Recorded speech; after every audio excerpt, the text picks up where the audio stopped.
Morning viewers. மழை விட்டதும் கத்திரிக்காயில் நிறைய பூக்களும் மொட்டுக்களும் ஏற்கனவே கொஞ்சம் இருந்தது, ஆனால் இப்போ அதிகமாக இருக்குது.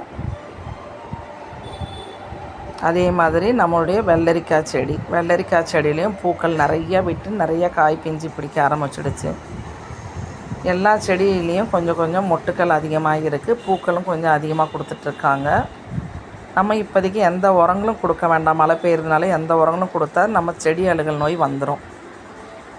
அதனால நம்ம எதுவும் கொடுக்க வேண்டாம். மழை நீரே போதும் நம்மளுக்கு. தண்ணி தேங்கி இல்லாமல் மட்டும் பார்த்துக்குங்க. தண்ணி தேங்கி இருந்துச்சுன்னா நம்ம வேறு அழுகல் நோய் வந்து செடி வந்து இறந்துடும். அதனால் நம்ம தண்ணி மட்டும் தேங்கி நிற்காமல் ட்ரை ஆகுதான்றதை நம்ம செக் பண்ணணும். மற்றபடி மழை காலத்தில் நம்ம பெரிய பராமரிப்பு எதுவுமே வேண்டாம். Thank you all. சப்போர்ட் பண்ணுங்கள், சப்ஸ்கிரைப் பண்ணுங்கள். சப்ஸ்கிரைப் பண்ண அத்தனை பேருக்கும் பட்ரோஸ் செடியெல்லாம் இந்த அக்னி வெயிலில் சரியாக பூக்கவும் இல்லை, செடிங்க வளர்ச்சியாகவும் இல்லை. இப்போ நல்லா மழை பெஞ்சு விட்ட உடனே நல்லா வளர்ச்சியாகவும் பூ பூக்க ஆரம்பிச்சிட்டாங்க. 5 கலர் இருக்குது. இன்றைக்கி 2 கலர் பூத்துருக்காங்க, ஆரஞ்சு கலரும் ரெட் கலரும்.